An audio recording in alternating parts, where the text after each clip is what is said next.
روشن کتاب آئی ہے، نبی کریم رؤوف الرحیم صلی اللہ علیہ وسلم کی نورانیت کو بیان کرتے ہوئے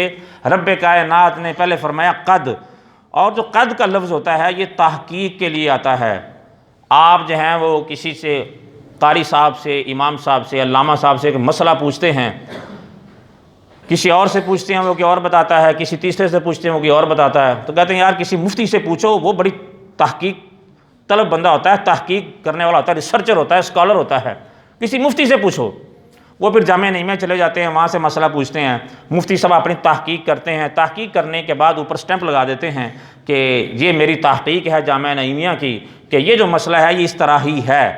تو جب اس پہ سٹیمپ لگ جاتی ہے، اس پہ تحقیق ہو جاتی ہے، تو پھر تمام لوگ جو ہوتے ہیں وہ مطمئن ہو جاتے ہیں کہ مفتی صاحب نے جو تحقیق کی ہے یہ درست تحقیق کی ہے۔ یا پھر کسی اور مدرسے میں جایا جاتا ہے، وہاں وہ اپنا سوال پیش کیا جاتا ہے، تو اوپر وہ سٹیمپ لگا دیتے ہیں اپنی تحقیق کر کے، ریسرچ کر کے، تو اس کے جو ماتحت لوگ ہوتے ہیں، کم علم ہوتے ہیں، کم پڑھے لکھے ہوتے ہیں، وہ مفتی صاحب کی تحقیق کو ایکسیپٹ کرتے ہیں۔ تو اگر میں اس کو دوسری جانب لے جاؤں تو ہمارے ہاں پاکستان کے اندر مختلف قسم کی عدالتیں ہیں۔ اگر کسی کا کوئی مسئلہ ہو، کوئی پرابلم ہو، جھگڑا ہو جائے آپس میں، تو وہ سیشن کورٹ کے اندر چلا جاتا ہے اور وہاں جا کر اپنا مقدمہ جو ہے وہ پیش کرتا ہے۔ فریقین کے مقدمات کو اور دلائل کو سن کر جو جج ہے وہ فیصلہ کر دیتا ہے کہ فریقین میں سے ایک کے حق میں فیصلہ کر دیا۔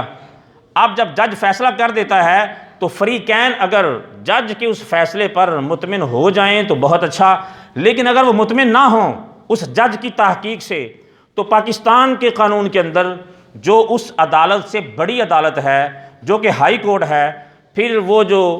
مدعی ہوتے ہیں، فریقین ہوتے ہیں، وہ اپنے اس مقدمے کو دوسری عدالت میں لے کر چلے جاتے ہیں، اور جو پہلے والے جج نے تحقیق کی ہوتی ہے اس تحقیق کو چیلنج کرتے ہیں کہ اس نے جو فیصلہ دیا ہے ہم اس پر مطمئن نہیں ہیں، اس لیے ہم یہ فیصلہ آپ کے پاس لے کر آئے ہیں، دوبارہ سے ہمارے گواہوں کو طلب کیا جائے اور دوبارہ سے دلائل کو سنا جائے، پھر فیصلہ کیا جائے۔ گویا کہ جو پہلے تحقیق ہوئی تھی چھوٹی عدالت کے اندر، اس تحقیق کو بڑی عدالت اور بڑا جج جو ہے وہ ریجیکٹ کر دیتا ہے، اور وہ دوبارہ سے فریقین کے دلائل سنتا ہے اور ان کے گواہان کو طلب کرتا ہے اور دوبارہ جانچ پڑتال کرتا ہے۔ جانچ پڑتال کرنے کے بعد وہ ایک نئی تحقیق جو اس کے سمجھ میں آتی ہے، جو بھی اس کے فہم میں آتی ہے، غور و خوض اور تفتیش کرنے کے بعد وہ فیصلہ کر دیتا ہے۔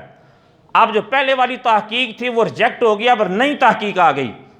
اب جب نئی تحقیق آئی، فریقین دیکھتے ہیں کہ یہ ہمارے اس مقدمے کا کیا فیصلہ کیا گیا ہے۔ اگر تو وہ فریقین اس جج کے فیصلے پر مطمئن ہوں تو پھر وہ خاموشی اختیار کی جاتی ہے، لیکن اگر فریقین اس جج کی تحقیق پر مطمئن نہ ہوں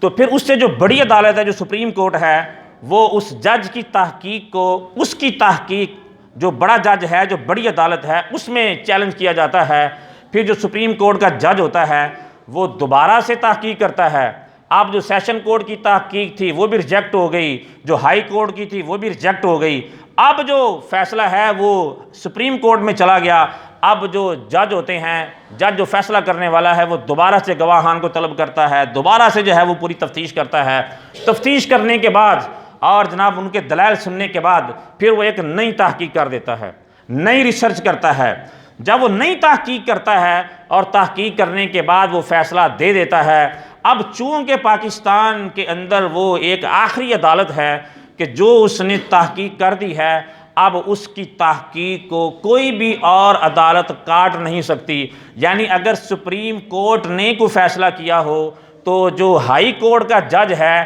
وہ سپریم کورٹ کے کیے ہوئے فیصلے کو چیلنج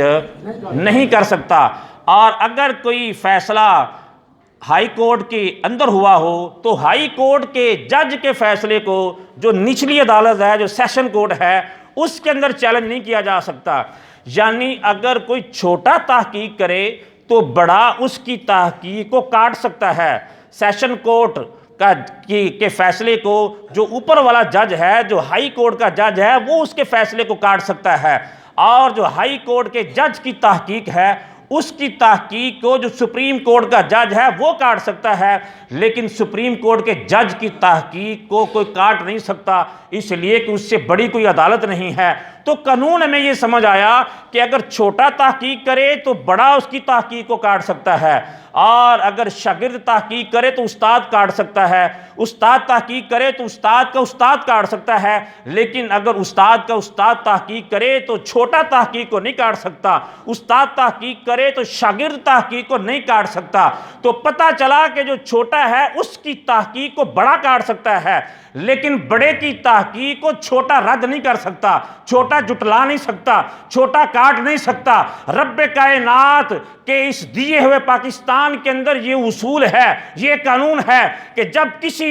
مقدمے کے اندر اختلاف ہو اور فریقین کسی نتیجے پر نہ پہنچتے ہوں، پھر عدالت کا رخ کیا جاتا ہے، اور پہلی عدالت کی تحقیق پر اگر مطمئن نہ ہو تو اس کو رد کرنے کے لیے دوسری عدالت کا رخ کیا جاتا ہے، اس کے فیصلے پر بھی مطمئن نہ ہو تو پھر سپریم کورٹ میں جایا جاتا ہے اور اس کے فیصلے کو ایکسیپٹ کیا جاتا ہے۔ اللہ تبارک و تعالی جانتا تھا کہ جب میرے نبی کی نورانیت کی بات ہوگی، جب میرے نبی کے نور کے چرچے ہوں گے، میرے نبی کی نور کی کرنوں سے ظاہر و باطن منور ہوگا اور روشن ہوگا، کچھ ایسے بھی ہوں گے جو اپنے کمروں کو بند کر لیں گے، اپنے دل کی کھڑکیوں کو بند کر لیں گے اور اپنی آنکھوں کو بند کر لیں گے تاکہ نور نبی کی کرنیں ان تک نہ پہنچ سکیں۔ ظلم تو ان کا ہوگا، قصور تو ان کا ہوگا، لیکن میرے نبی کی نورانیت پر شک کریں گے، پوچھیں گے نبی نور ہے یا نہیں ہے، نور ہے یا بشر ہے، نور ہے تو کیسا ہے۔ اور پھر مدارس کے اندر اور خانقاہوں کے اندر اور ریسرچ سینٹرز کے اندر میرے نبی کی نورانیت کے اوپر ریسرچ کی جائے گی، تحقیق کی جائے گی۔ کوئی ریسرچر کہے گا نبی نور ہے، کوئی کہے گا نبی نور نہیں ہے۔ اس لیے میرے نبی کی نورانیت پر دنیا کے اندر کسی کو تحقیق کرنے کی ضرورت نہیں ہے۔ میں رب ہو کر خود لفظ قد لگا کر اپنی تحقیق کر کے بیچ رہا ہوں، میں نے محمد کو نور بنا کر بھیجا ہے۔